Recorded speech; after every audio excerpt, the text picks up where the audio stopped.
ಕೆಸಿಎಸ್ ಕರ್ನಾಟಕ ಸಂಘಟನೆಯ ಅಧ್ಯಕ್ಷರಾದಂತ ಸ್ಟಾನಿ ಪಿಂಟು ಅಂಡ್ ಕಾರ್ಯದರ್ಶಿ ಅಂಡ್ ಎಲ್ಲ ಮೆಂಬರ್ಸ್ಗೂ ಹಾಗೂ ಎಲ್ಲ ವೀಕ್ಷಕರಿಗೂ ಏಸು ಕ್ರಿಸ್ತರ ನಾಮದಲ್ಲಿ ಹೃತ್ಪೂರ್ವಕವಾಗಿ ವಂದಿಸುವಳಾಗಿದ್ದೇನೆ. ವೀಕ್ಷಕರೇ, ಸುಮಾರು 8 ವರ್ಷಗಳ ಆಯ್ತು ಕರ್ನಾಟಕ ಸಂಘಟನೆ ಸ್ಥಾಪನೆಯಾಗಿ. ಸೊ ಈ 8 ವರ್ಷಗಳ ಸೇವೆಯ ನಿರಂತರ ಸೇವೆಯ ಸ್ಟ್ಯಾನಿ ಪಿಂಟು ಅವರು ಹಾಗೂ ಎಲ್ಲ ಮೆಂಬರ್ಸ್ ಅದ್ಭುತವಾಗಿ ಮಾಡಿದ್ರಿ. ಸೊ ಇದು ನಮ್ಮ ಭಾರತ ದೇಶಕ್ಕೆ ಒಂದು ಹೆಮ್ಮೆಯ ಒಂದು ವಿಷಯ ಅಂತ ಹೇಳಕ್ ಇಷ್ಟಪಡ್ತೇನೆ ಮೊದಲದು.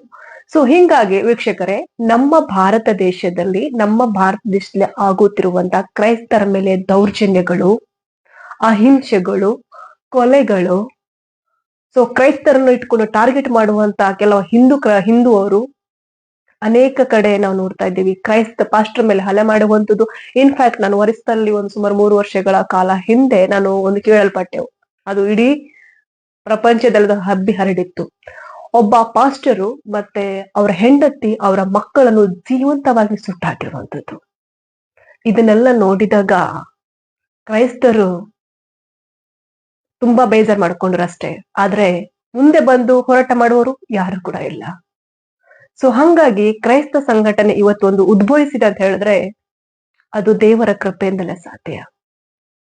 ಸೊ ಈ ಕ್ರೈಸ್ತ ಸಭೆ ಏನಿದೆ, ಈ ಕ್ರೈಸ್ತ ಸಂಘಟನೆ ಏನಿದೆ, ನಾವೆಲ್ಲರೂ ಒಟ್ಟಾಗಿ ಸೇರಿ ಒಂದಾಗಿ ದುಡಿಯೋಣ. ಯಾರಿಗೆ ಏನೇ ಆಗಲಿ, ನಮ್ಗೆ ಗೌರ್ಮೆಂಟ್ ಸಿಗುವಂತ ಮೂಲಭೂತ ಹಕ್ಕುಗಳಾಗಿರ್ಬೋದು ಅಥವಾ ಎಜುಕೇಶನ್ ಆಗಿರ್ಬೋದು, ಸೊ ವಿವಿಧ ರೀತಿಯ ಸವಲತ್ತುಗಳು ಸಿಗುವಂಥದ್ದು ನಾವು ಪಡ್ಕೊಳ್ಳೋಣ. ನಮ್ಮ ವಿರುದ್ಧವಾಗಿ ಯಾರಾದ್ರೂ ಹೋರಾಟ ಮಾಡ್ತಾರಂದ್ರೆ ನಾವು ಅದಕ್ಕೆ ಧ್ವನಿ ಎತ್ತೋಣ. ಸೊ ಹಂಗಾಗಿ ವೀಕ್ಷಕರೇ, ಇದು ಒಬ್ಬರಿಂದ ಸಾಧ್ಯ ಇದೆಯಾ? ಒಬ್ಬರಿಂದ ಸಾಧ್ಯ ಇಲ್ಲ.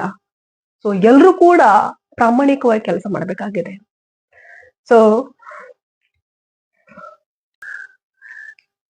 ನಾನು ಎಲ್ಲ ಮೆಂಬರ್ಗೆ ಇಷ್ಟ ಹೇಳುವಂಥದ್ದು ಏನಪ್ಪಾ ಅಂತ ಹೇಳಿದ್ರೆ, ಇದು ಒಬ್ಬರಿಂದ ಕೆಲಸ ಮಾಡೋದಕ್ಕೆ ತುಂಬಾ ಕಷ್ಟ ಇದೆ. ಏನೇ ಪ್ರಾಬ್ಲಮ್ ಇರಲಿ, ಏನೇ ತೊಂದರೆ ಆಗಿರಲಿ, ಸ್ವಲ್ಪ ಟೈಮ್ ಸೊ ನಾವು ದೇವರಿಗೋಸ್ಕರ ಮೀಸಲಿಡೋಣ. ವೀಕ್ಷಕರೇ, ಈ ಕ್ರೈಸ್ತ ಸಂಘಟನೆ, ಕರ್ನಾಟಕದ ಕ್ರೈಸ್ತ ಸಂಘಟನೆ ಏನಿದೆ, ಅದು ಒಂದು ಉನ್ನತ ಮಟ್ಟಕ್ಕೆ ಕೊಂಡು ಹೋಗ್ಬೇಕು ಅನ್ನುವಂಥದ್ದೇ ನಿಮ್ಮೆಲ್ಲರ ಕನಸಾಗ್ಬೇಕು. ನೀವೆಲ್ಲರೂ ಒಂದು ಧೈರ್ಯವಾಗಿ ಸ್ಥೈರ್ಯವಾಗಿ ನಿಂತ್ರೆ ಇದಕ್ಕೊಂದು ಬಲ ಬರುತ್ತೆ. ಎಲ್ರೂ ಕೂಡ ಎದ್ದೇಳೋಣ, ಕ್ರೈಸ್ತರ ಮೇಲೆ ಆಗುತ್ತಿರುವಂತ ದೌರ್ಜನ್ಯಕ್ಕೆ ಧ್ವನಿ ಎತ್ತೋಣ.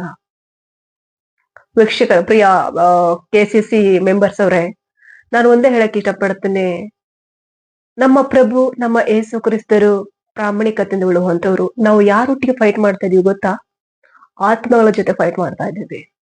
ಎಲ್ಲಾ ಆತ್ಮವನ್ನು ಕಾಪಾಡುವಂತ ಪ್ರಯತ್ನ ನಮ್ಮ ಕರ್ನಾಟಕ ಸಂಘಟನೆಯ ಒಂದು ಕೆಲಸ ಆಗ್ಬೇಕಾಗಿದೆ. ಅನೇಕ ಕಡೆ ಪಾಸ್ಟರ್ ಮೇಲೆಗಳಾಗಿರ್ಬೋದು, ಫಾದರ್ಸ್ ಮೇಲೆ ಆಗಿರ್ಬೋದು, ಬೇರೆ ಬೇರೆ ರೀತಿಯ ಕಡೆ ಹಲ್ಲೆಗಳು ನಡೀತಾ ಇದ್ದಾವೆ. ಇದಕ್ಕೆಲ್ಲ ನಾವು ಧ್ವನಿ ಎತ್ತೋಣ.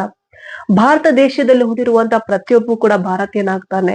ಅವರಿಗೆ ಯಾವ ರೀತಿ ಬದುಕುವಂತ ಹಕ್ಕಿದೆಯೋ, ಹಿಂದೂಗಳಿಗೆ ಯಾವ ರೀತಿಯಲ್ಲಿ ಬದುಕುವಂತ ಹಕ್ಕಿದೆಯೋ, ಅದೇ ರೀತಿ ಕ್ರೈಸ್ತರಿಗೆ ಕೂಡ ಬದುಕುವಂತ ಹಕ್ಕಿದೆ. ಇನ್ಫ್ಯಾಕ್ಟ್ ಕ್ರೈಸ್ತರು ನಮ್ಮ ಭಾರತ ದೇಶಕ್ಕೆ ಕೊಟ್ಟಂತ ಕೊಡುಗೆ ಅದು ಅಷ್ಟೆಷ್ಟಲ್ಲ. ಇದನ್ನೆಲ್ಲ ಮರೆತು ಈಗ ಬಂದಿರುವಂತ ಸರ್ಕಾರ ಕ್ರೈಸ್ತರನ್ನ ಟಾರ್ಗೆಟ್ ಮಾಡ್ತಾ ಇದೆ. ಒಂದು ವೇಳೆ ಉಗ್ರ ರೀತಿಯಲ್ಲಿ ನೋಡ್ತದೆ ಕ್ರೈಸ್ತರನ್ನು. ಸೊ ಇದಕ್ಕೆಲ್ಲ ಕೂಡ ನಾವು ಧ್ವನಿ ಎತ್ತಬೇಕಾಗಿದೆ. ಹಿಂಗೆ ನಾವು ಬಿಟ್ಟಿದ್ರೆ ನಮ್ಮ ಮೇಲೆ ಮತ್ತೆ ಇನ್ನೇನೋ ಮಾಡ್ಲಿಕ್ಕಿದ್ದಾರೆ. ಸೊ ನಾವು ನಮಗೆ ಯೇಸು ಕ್ರಿಸ್ತ ಕಲಿಸಿಕೊಂಡ ತತ್ವಗಳೇನುಂಟು ಅದನ್ನು ಅವರಿಗೆ ಅರ್ಥಪೂರ್ವಕವಾಗಿ ಸಾರುವಂತ ಜವಾಬ್ದಾರಿ ಪ್ರತಿಯೊಬ್ಬ ಕ್ರೈಸ್ತಂದಾಗ್ಬೇಕು. ಸೊ ಹಂಗಾಗಿ ವೀಕ್ಷಕರೇ, ಎಲ್ರಿಗೂ ದೇವರು ಒಳ್ಳೇದು ಮಾಡ್ಲಿ. ಈ ಒಂದು ಏನು ಮೆಂಬರ್ಶಿಪ್ ಅಲ್ಲಿ ಏನಿದೆ, ಸೊ ಯಾರೆಲ್ಲ ಮೆಂಬರ್ಸ್ ಆಗಿದ್ರಿ, ಯಾವ ಜಿಲ್ಲೆಯಲ್ಲಾಗಿರ್ಬೋದು ಅಥವಾ ತಾಲೂಕಲ್ಲಾಗಿರ್ಬೋದು, ಗ್ರಾಮದಲ್ಲಾಗಿರ್ಬೋದು, ನಾವೆಲ್ಲರೂ ಯೇಸುವಿಗೋಸ್ಕರ ಸ್ವಲ್ಪ ದುಡಿಯೋಣ. ನಿತ್ಯ ಲೋಕಕ್ಕೋಸ್ಕರ ಸ್ವಲ್ಪ ದುಡಿಯೋಣ. ಈ ಲೋಕ ನಶಿಸಿ ಹೋಗುವಂಥದ್ದು, ಪರಲೋಕ ಶಾಶ್ವತ ಉಳುವಂಥದ್ದು. ಸೊ ಹಂಗಾಗಿ 24 ಗಂಟೆಯಲ್ಲಿ 1 ಅವರ್ ನಾವು ಯೇಸುವಿಗೋಸ್ಕರ ಕೊಡೋಣ, ದೇವರಿಗೋಸ್ಕರ ಕೊಡೋಣ, ಸೇವೆಗೋಸ್ಕರ ಕೊಡೋಣ. ಸೇವೆ, ಪ್ರೀತಿ, ತ್ಯಾಗ. ಸೊ ನಮ್ಮ ನಿತ್ಯ ಲೋಕಕ್ಕೋಸ್ಕರ ನಾವು ಎಷ್ಟು ಟೈಮ್ ಕೊಟ್ರೂ ಸಾಕಾಗುವುದಿಲ್ಲ, ಆದ್ರೆ 1 ಅವರ್ ನಾವು ಯೇಸುವಿಗೋಸ್ಕರ ಕೊಡೋಣ ಅಂತ ಪ್ರತಿಯೊಬ್ಬರು ಕೂಡ ನಿರ್ಧಾರ ಮಾಡ್ಬೇಕಾಗಿದೆ. ಸೊ ಕೆಸಿಸಿಯಲ್ಲಿ ಏನಾದ್ರೂ ಪ್ರಾಬ್ಲಮ್ ಇದ್ರೆ, ಏನಾದ್ರೂ ತೊಂದರೆ ಇದ್ರೆ, ಸೊ ನೀವು ಹೇಳ್ಬೋದು ಸ್ಟ್ಯಾನಿ ಪಿಂಟು ಅವರಿಗೆ. ಸೊ ಏನಾದ್ರು ಪ್ರಾಬ್ಲಮ್ ಇದೆ ಏನಾದ್ರೆ ಸೊ ಓಪನ್ ಆಗಿ ನೀವು ಮೀಟಿಂಗ್ ಮಾಡ್ಬೋದು. ಸೊ ಹಂಗಾಗಿ ಯಾರಿಗೂ ಏನೇ ಭೇದ ಭಾವ ಇಲ್ಲದೆ ನಾವೆಲ್ಲರೂ ಒಗ್ಗಟ್ಟಲ್ಲಿ ಹೋಗೋಣ ಅಂತ ಹೇಳುತ್ತಾ ಎಲ್ರಿಗೂ ದೇವರು ನಿಮ್ಮೆಲ್ಲರನ್ನು ಆಶೀರ್ವದಿಸಿ ಬಲಪಡಿಸಲಿ. ಇನ್ನು ಹೆಚ್ಚಿನ ರೀತಿಯಲ್ಲಿ ಸೇವೆ ಮಾಡೋದಕ್ಕೆ ಆ ತಂದೆಯ ದೇವರು ಕರುಣಿಸಲಿ. ನಿಮ್ಮ ಕುಟುಂಬವನ್ನು ಹಾಗೂ ನಿಮ್ಮ ಫ್ಯಾಮಿಲಿಯನ್ನು ಆಶೀರ್ವದಿಸಿ ಬಲಪಡಿಸಲಿ. ಆಮೇನ್.